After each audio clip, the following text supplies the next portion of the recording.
Hey guys, welcome back to my channel. Before we dive into the video, make sure to subscribe and ring the bell icon. Let's dive in. The company party was supposed to be fun. A chance to relax, celebrate the year, and forget about deadlines. But for me, it became the night I saw my marriage fall apart under disco lights and fake smiles. My wife, Lisa, had been talking nonstop about the event all week. What she'd wear, who she'd meet, how she'd finally connect with the right people. I didn't mind her drive. In fact, I admired it. But when she walked out in a short, sparkling dress I'd never seen before and said she borrowed it from a friend, my stomach twisted. She didn't look like my wife that night. She looked like someone desperate to impress.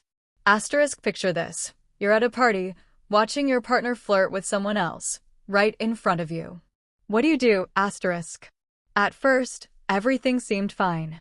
People laughed, music played, and Lisa introduced me to her coworkers. But soon, I noticed how close she stood next to her boss, Mark. How her laughter lasted a little too long. How his hand brushed her arm, and she didn't pull away. Every time I tried to talk to her, she brushed me off with, "Relax, babe. It's just work fun." But when I saw her touch his tie, lean in close, and whisper something that made him grin like he'd won something, something inside me snapped quietly. Not in anger, but in decision. Instead of making a scene, I watched every smile, every touch, every drink she took from him while acting like I wasn't standing 20 feet away. People around us noticed too. The side looks, the awkward pauses, the pity smiles.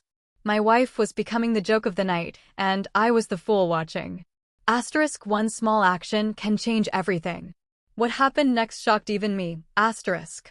I finished my drink, my mind colder than the ice in my glass. If she wanted attention, I'd give her the spotlight, but not how she expected. When the clock hit midnight and the crowd started to thin, I walked up to her. She barely noticed me, too busy laughing at something Mark said. I smiled calmly and said, "Hey, I'm heading out. You seem to be having a great time." She barely looked up, waved her hand, and said, "Go ahead. I'll catch a ride with the team." That was all I needed. I nodded, slipped my wedding ring off, and walked away.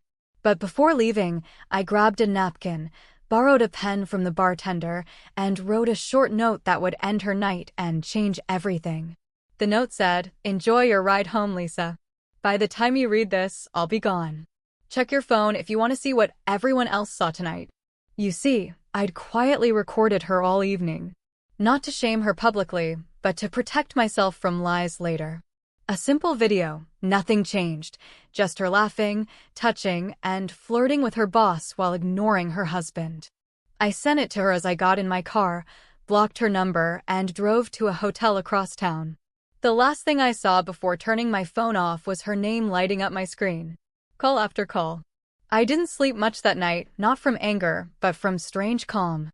Years of doubt, hurt, and feeling invisible had finally drained out of me. I realized I'd been living with half a partner, someone who craved attention from others more than loyalty to one.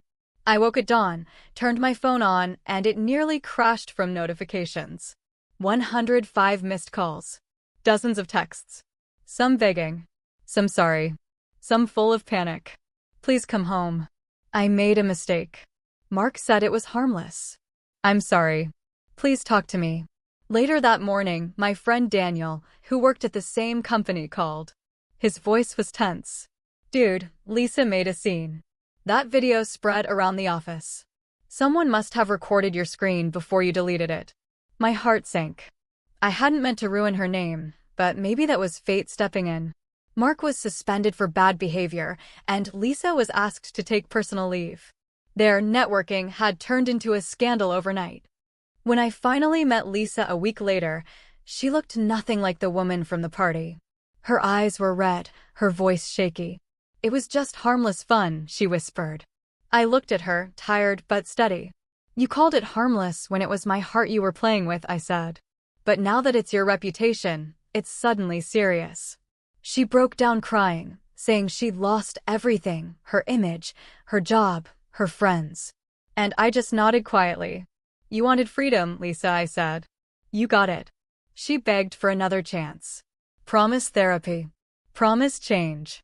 But when you watch someone you love disrespect you so easily, you stop feeling sorry for them. I handed her an envelope.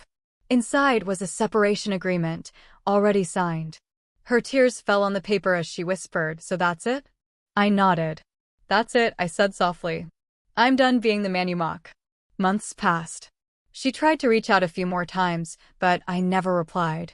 Eventually, I heard she'd moved away, started over alone. As for me, I found peace in silence. I didn't need revenge or public shame. She had done that to herself. All I needed was closure. Because sometimes, the quietest actions hurt the most. And for Lisa, that one note, written in ink and truth, was louder than any argument could ever be.